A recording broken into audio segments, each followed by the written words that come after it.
Question number कौन सा हो गया? क्वेश्चन नंबर 4 हो चुका है। नेक्स्ट क्वेश्चन है क्वेश्चन नंबर 5। क्वेश्चन नंबर 5 है, एक बर्तन एक उल्टे शंकु का आकार का है। एक बर्तन एक उल्टे शंकु के आकार का है। जैसा बोला जाए वैसा हम फिगर बना देते हैं। लो, उल्टा शंकु ऐसे ही होता है। एक बर्तन एक उल्टे शंकु के आकार का है जिसकी ऊंचाई 8 सेंटीमीटर है और ऊपरी सिरा खुला हुआ है। ठीक है, इसकी ऊंचाई कितनी है? 8 सेंटीमीटर है भाई, और ऊपरी सिरा खुला हुआ है। देखो, नीचे वाला सिरा खोल के भी कोई फायदा नहीं, क्योंकि वो पॉइंट होता है एकदम। ठीक है, और त्रिज्या 5 सेंटीमीटर है। ठीक है, यहाँ पे इसकी त्रिज्या कितनी है? 5 सेंटीमीटर है इसकी त्रिज्या है।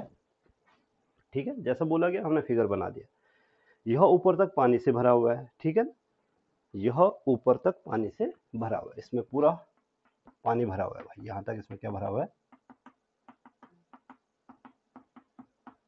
यह पानी से भरा हुआ है।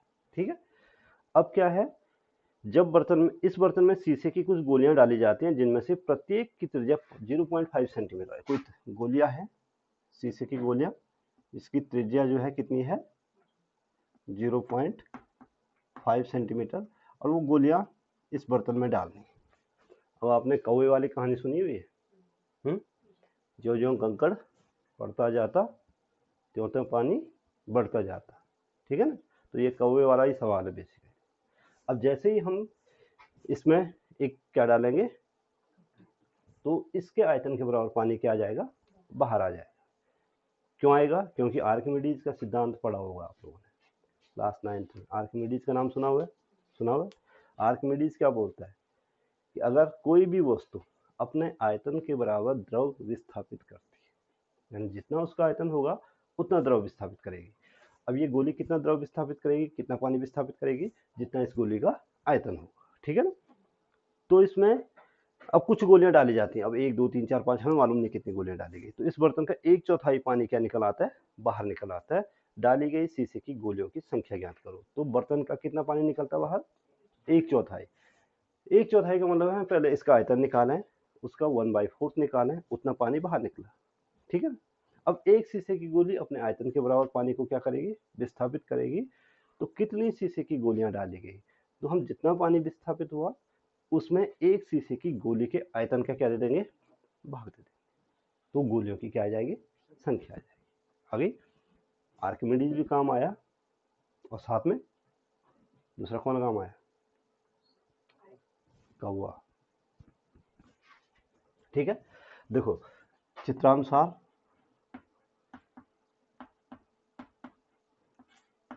शंक्वाकार बर्तन की ऊंचाई, शंक्वाकार बर्तन की ऊंचाई h बराबर कितना?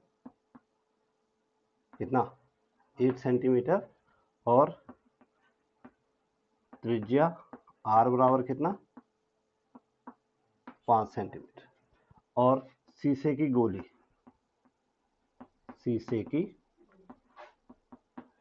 की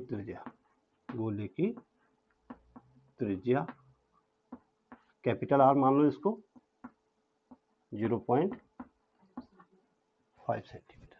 शीशे की गोली की त्रिज्या है 0.5 सेंटीमीटर, और शंक्वाकार बर्तन की ऊंचाई है कितना?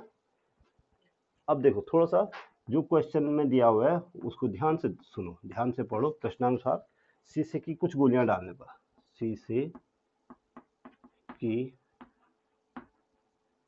कुछ गोलियां डालने पर पानी से भरे शंक्वाकार बर्तन के आयतन का 1/4 भाग क्या निकल जाता है?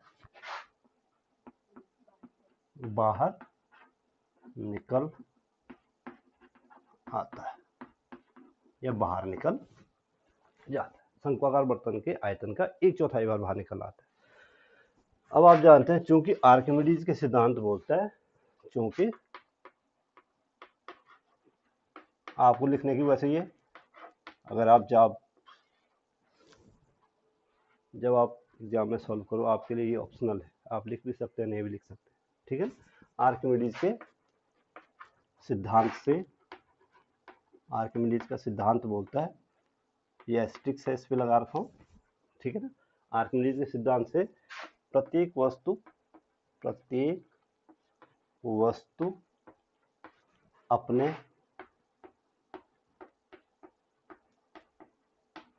आयतन के बराबर द्रव क्या करती है भाई, विस्थापित करती है, विस्थापित करती है, ठीक है ना। अब इसलिए सीधे मैं डाली गई गोलियों की संख्या निकाल दूं डायरेक्ट, सीधे इस बर्तन के 1/4 भाग का आयतन में एक गोले का आयतन का क्या देना है, भाग देना।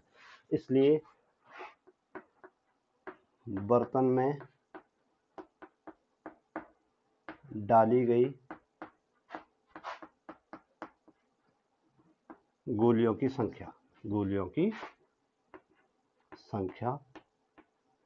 सीधे लिख दो 1/4, 1/4 यानी 1 गुणा गया इसका आयतन, शंकु का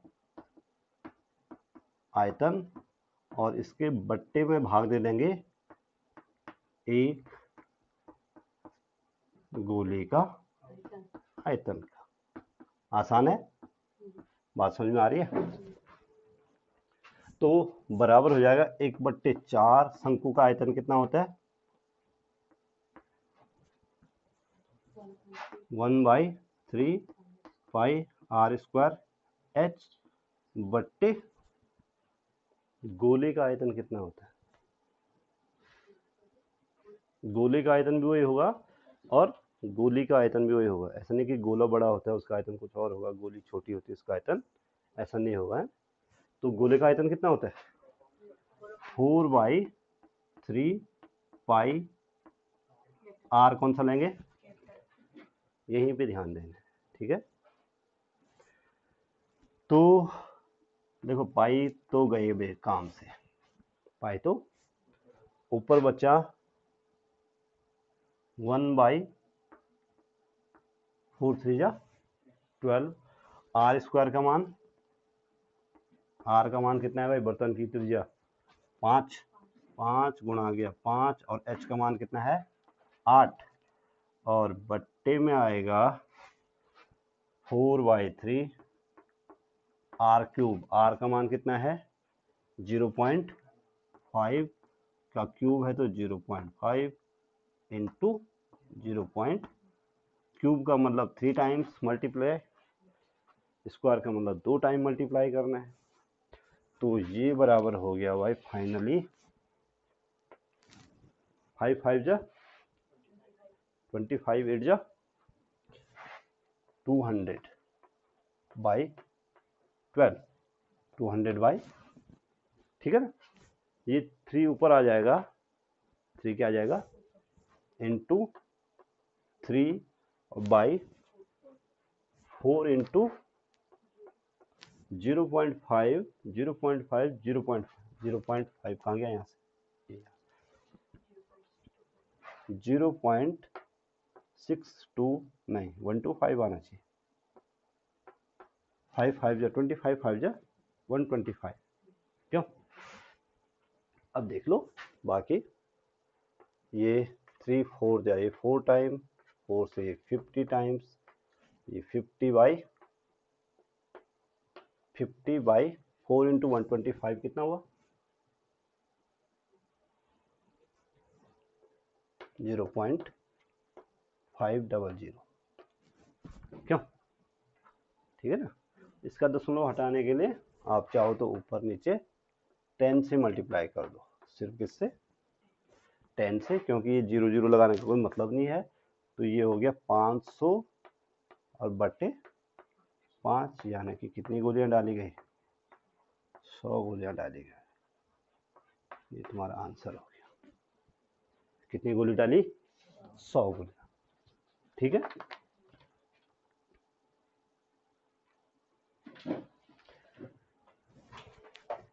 आ गई बात समझ में?